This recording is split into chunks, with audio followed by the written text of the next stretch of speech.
successful study and test-taking techniques. I want to share something with you that I tell all my students on the first day of class.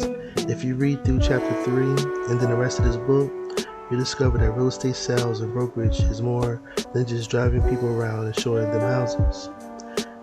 As you read this book, you also find out that you have to know much more information than you originally thought. At that point, your head may explode. Just remember, however, that what you're tackling is real estate sales and brokerage, not rocket science or brain surgery. It's doable by anyone with a reasonable intelligence and a decent command of the language. You've already established that you're intelligent because you're already taking the most important step as far as I'm concerned. You bought this book. So now, all things being equal, with the right preparation, should do just fine on a state exam. This chapter is all about preparing to take the state real estate exam and then taking and passing the exam. In the first part of this chapter, I talk about ways to prepare for the exam. In the second part, I give you some hints for doing your best on the exam. One word to get you through: prepare. P-R-E-P-A-R-E. Prepare. Every teacher with whom you've ever taken a class has told you that the way to successfully pass an examination is to prepare for it. Maybe that's all they said, leaving you hanging, or maybe they gave you a few hints. I try to do better than that by providing you with a detailed plan for getting ready to take the exam. The plan is based on steps characterized by the letters in the acronym PREPARE. Each of the letters PREPARE represent a separate step in getting ready for the real estate exam. In some cases, each step is made up of several smaller steps. I'm not in the habit of making guarantees, but what I can tell you is that if you follow these steps and put some reasonable time into mastering the material in this book, you give yourself an excellent chance of passing the state real estate license exam the first time you take it. Provide. You need to provide yourself every opportunity to pass the exam, but I bet you're asking, how do I do that? Keep the following in mind for your test success. Get information about your test exam. I discussed exam information in details in chapter 1, but it's important enough to repeat some of it here. No matter whether you're planning to take the salesperson or the broker exam, you need to find out what subjects, both general and state-specific, are on the test. Take special notes of the state-specific icons throughout this book and the items in chapter 23 to help you out. You also want to find out about exam formats, number of questions on it, and the amount of time you have to complete the test. It may be obvious, but find out where and when the exam is given and how to get there. Remember to check out what you need to bring to the exam and what you may not bring. Whenever you require special arrangements, for example, if you're handicapped or need to bring food into the exam because of a medical condition, find out about that too. So where can you get all of this information? Try contacting the pre-licensing course instructor, your state licensing agency, or the testing company that's been hired to administer the exam. Take enough time to study. Regular study, instead of cramming at the last minute, consistently seems to be the best way of approaching materials like this.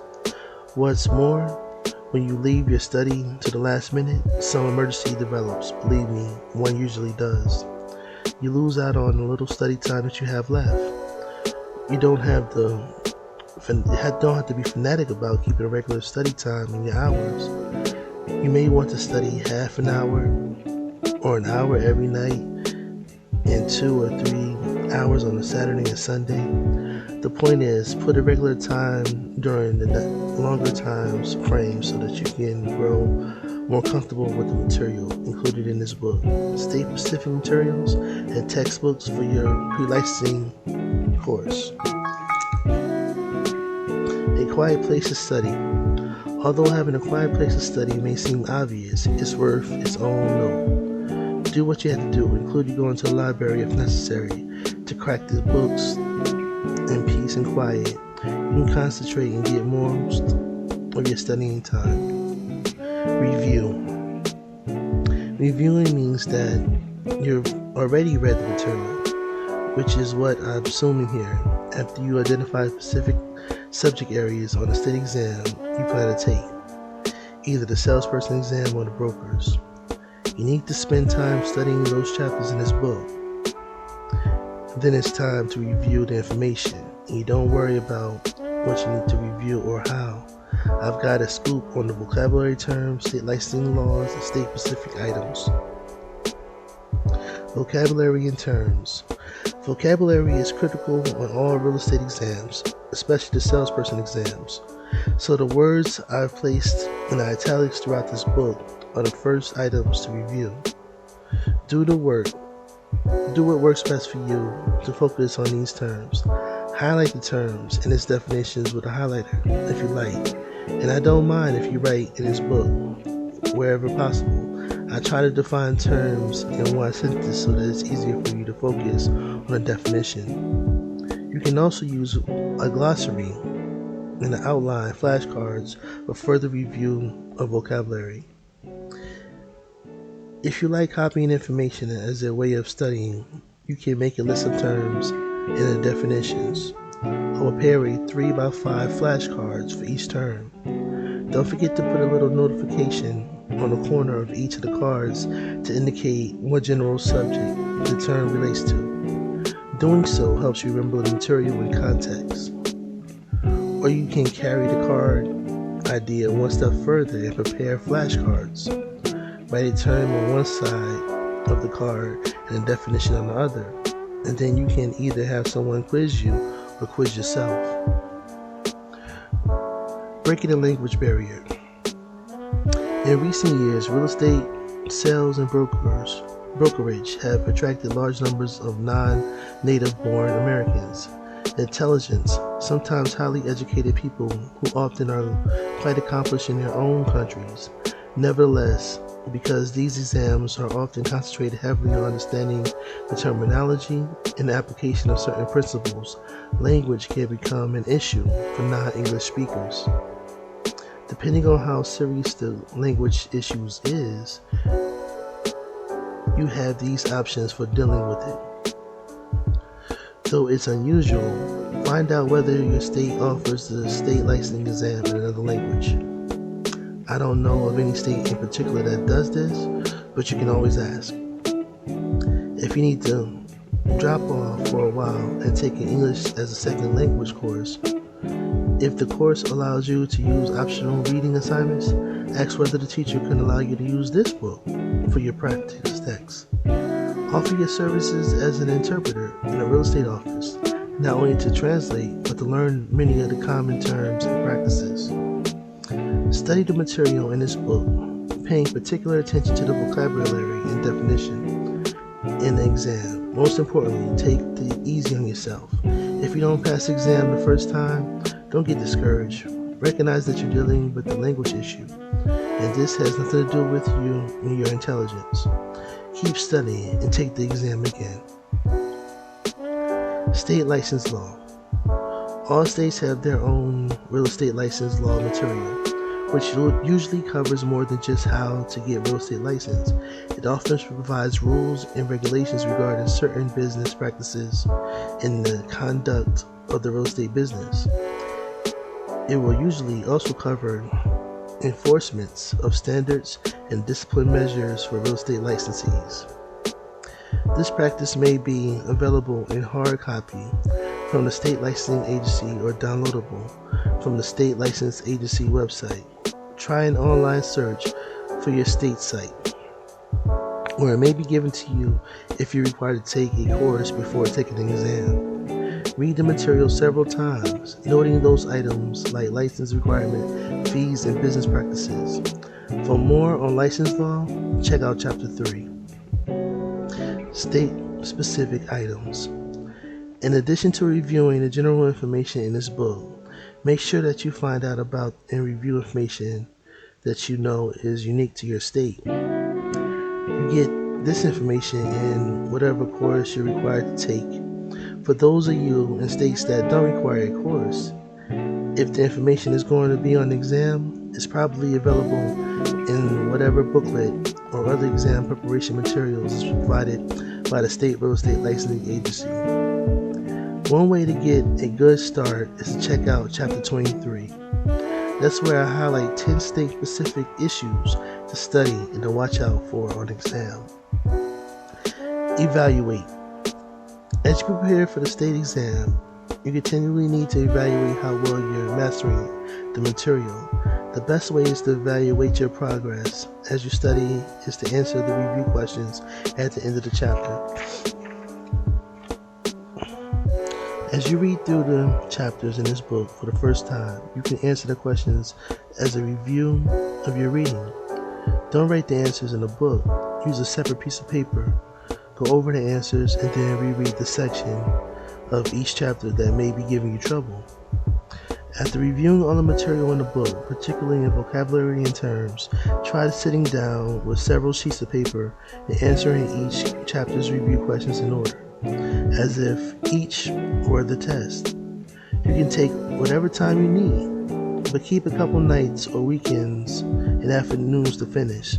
Just keep answering all the review questions, tests one by one, until you've completed all the chapter questions. Don't forget to score each test and make a list of the scores in the same order as the chapters. Then you can study the chapters in order of your lowest scores to your highest scores. Do the same with the required course text if this has chapter review questions. Most people have a limited amount of time to devote to studying. Reviewing the real estate exam information in the way I describe in this section enables you to focus your time and material with which you're having the most trouble. Just to be safe, review the chapters you do well on, but if you don't get a chance to, at least you know where to focus your limited time. After reviewing the material in areas where you're weakest, you can take the review question exams again if you like. Practice. After you review the material, evaluate your weak and strong points, and review the materials again. It's time for a final run-through. Whenever you can, schedule 2 hours or so, sit down with a piece of paper and writing tool of your choice, and take one of the 100 question practice exams toward the end of the book, such as the first one in Chapter 19. Score yourself, and go over the answers to the ones you get wrong. Chapter 20 has the answers. If something isn't clear, review that section of the book. And don't stop there. Do it again on another day with the second practice test in Chapter 21. Then the answers are in Chapter 22. Do this with all 4 practice exams. If you've done everything that I've asked you to do so far in the order that I've suggested, I'll be surprised if you don't do well on a state test. But if your scores still are low, review the material again and then go back on another day and take the practice test again. Keep doing this until you can pass all of them. You need to be able to find out the length and number of questions of the state exam and the amount of time you're allowed to complete it. You can use this information to take a self-timed practice exam that simulates the conditions of the real thing. Arrive. Someone said that 80% of the success is showing up. To ensure that you arrive safely to take the state exam in good humor, on time, and in the right place, you need to find out where and when the exam is scheduled and how long it takes to get there. With the information in hand, you need to get directions to the exam site. No winging it. And find out if you're likely to encounter any long waits to get into the exam, and if people routinely are turned away because of overcrowding at the test site. You can get this information by calling your state licensing agency. These factors may vary from one exam site to another, especially if your state offers the exam at more than one location. If your state administers the exam in several locations. Pick one that's most convenient to you, which may mean a little farther away but easier to get to, or better parking. When I took my broker's exam, I chose to drive farther away to a suburban location instead of taking public transportation to the test site in the city. Do whatever makes you more comfortable and leave plenty of time to be early. If you live far away from the exam site, consider arriving in the area the night before the exam and studying over. Relax. Relaxation Part 1. Relax the night before the exam. Don't study. Go see an early movie, rent a video, eat a light supper, read a non-real estate book, and go to bed early. If you're regularly meditate, jog, or take long walks the evening before the exam is a good time to enjoy the kind of activity. Prepare everything you need for the next day and have it ready to go.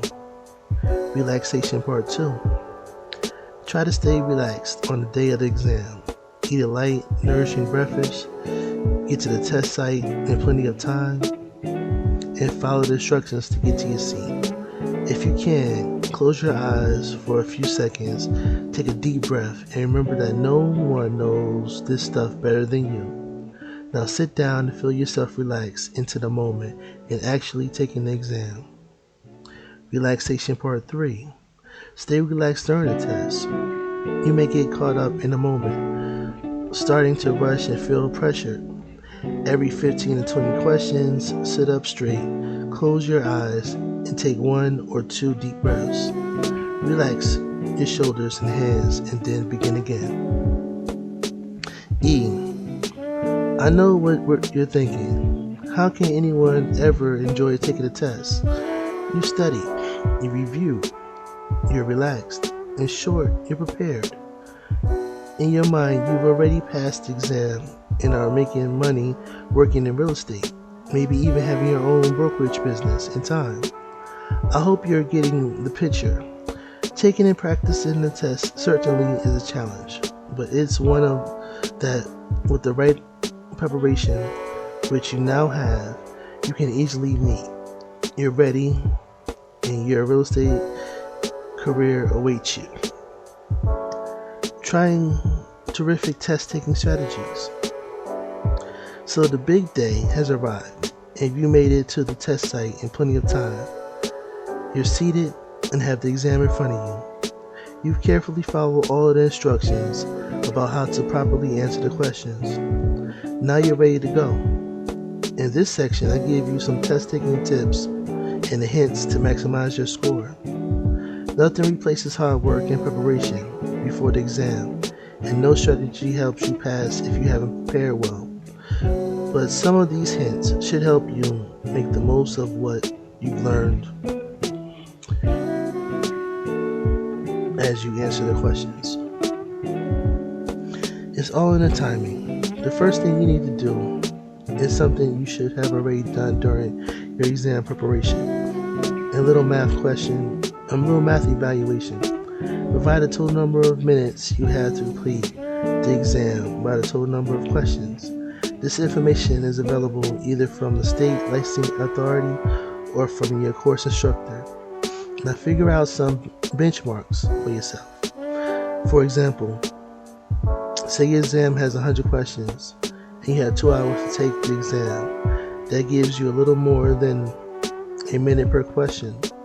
And at 1 hour mark, you need to have at least 50 questions completed. After the first half hour, you need to have 25 questions finished. You may move faster in some sections and slower in others, but overall, you need to maintain the right pace so you don't leave anything unfinished. Whatever the time frame of your exam, always be aware of how many questions you need to have completed at the point during the exam time. You never want to leave any questions unanswered. Make sure that you finish the exam, because an instructor, I can tell you that nothing is more heartbreaking than seeing someone fail an exam because he or she didn't finish.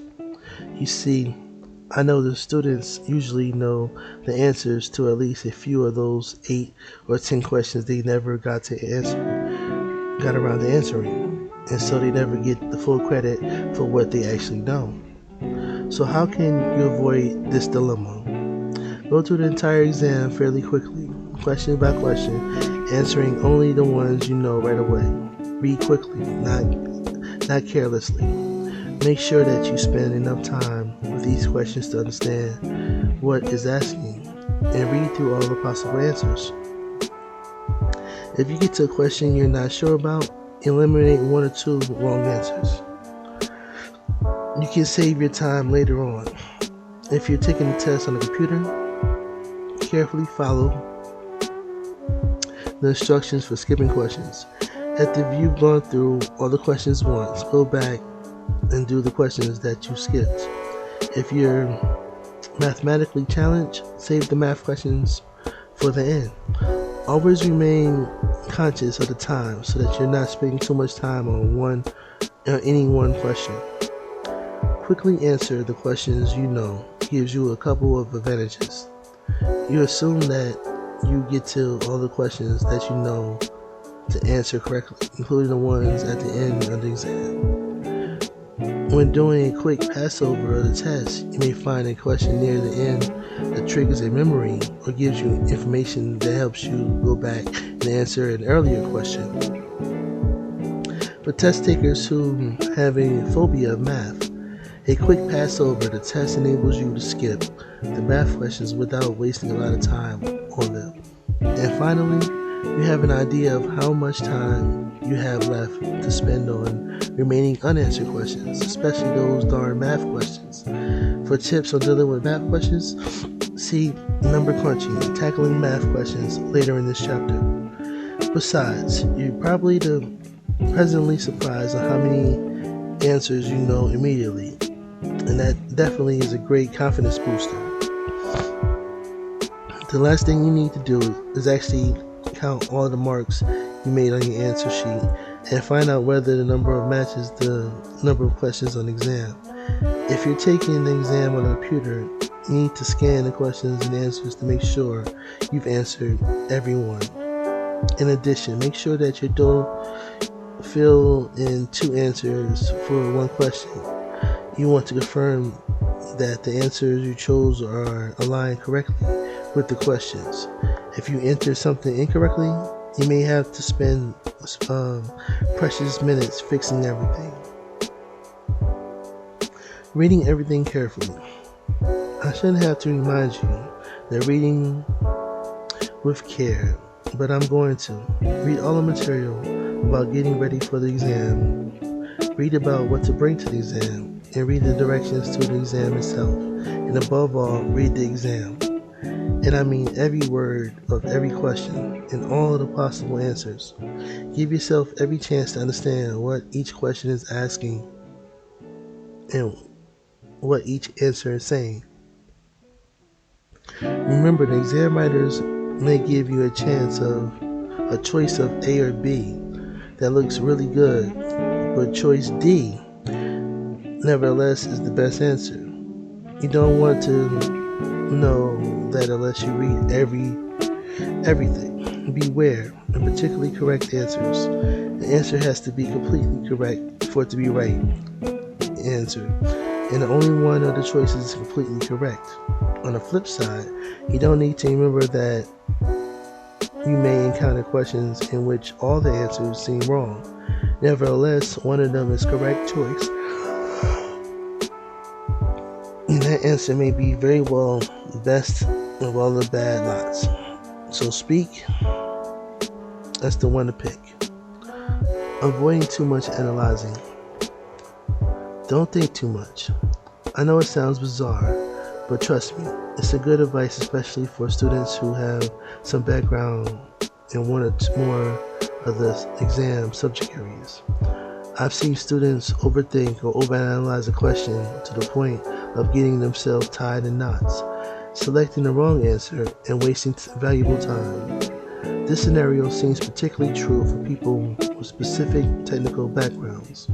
Maybe you have a background in environmental science, and in answering the question about environmental issues, you could probably come up with 10 reasons why all the choices are wrong. Obviously, one has to be correct. The level of knowledge provided in this book and in whatever real estate course you take is the level on which you're tested. So leave all the extra stuff you know at the door. If you studied well for the exam, the answers that first comes to you is usually the best answer. When you start overanalyzing, you may be in trouble. Guessing. Even with all the stellar preparation, some questions are just going to throw you for a loop. And yes, you have to guess. When it comes to guessing, find out whether any penalties are assessed for wrong answers. Of course, you lose points for each wrong answer, but though the years, exams have been constructed so that a percentage is added onto the wrong answers as a penalty for guessing. I'm guessing what you won't run into is anywhere on a real estate exam, but you need to check it out just in case, assuming you won't be penalized for guessing the wrong answer. When in doubt, guess. Don't leave anything blank. In fact, the last step you need to take on this exam answer sheet is counting up your answers to make sure that you haven't left anything blank. For more about budgeting your test time, see it's all in the timing earlier in this chapter. The key to preparing is increase your odds of guessing correctly. If you've given 4 choices, a question, and have no clue as the correct answer, you have a 1 in 4 chance of guessing correctly. However, if you can eliminate 1 or 2 of the answers as being wrong, you've increased your odds of getting the right answer to the 1 in 3 or 1 in 2. Most Las Vegas gamblers would take those odds anytime. So how do you eliminate the wrong answers? For starters, if you're as well prepared as I know you will be, the odds of you are in your favor. You most likely can pick out at least 1 wrong answer right away. After that, it may get to a little tough. Try the following steps. Answer the words always and never often may be eliminated. But be careful, some things are always true, such as always owing your fiduciary responsibilities to your client. Check out Chapter 4 for more information. Look for categories and answers. In instance, a question might ask about a landlord's interest in property. You've studied enough to reduce the possibility to lease fee and the leasehold, so you're increasing the odds of getting the correct answer. Lease fees to 1 and 2. You can check to see whether I'm right in Chapter 12. Any specific strategy may work for questions in which the last answer is always all of the above. If you're sure that 2 of the answers are correct, then choices of all of the above, because it's a good bet that the 3rd answer is also correct. I've seen a number of hints that people guess at answers. The problem is that in every case, I can write a question that provides the hint wrong. The best way for you to answer an exam question correctly is to study, and study some more. Second guessing. Never change the answer after you've written it down. It seems as if you're well prepared. Your mind tends to recognize the correct answer in multiple choice answers immediately. From my own experience, in correcting exams, I can tell you that all too often I see the correct answer erased and changed to the wrong ones, and I don't see the opposite as often. That said, there are 2 explanations for the rule. If a latter question helps you answer an earlier question, stay in question 42. You find information that helps you select a better answer to question 23. By all means, go back and change that answer. If you get a different answer when reviewing your problem in the math section of the exam, you have time to go back and do all the math questions in the second time.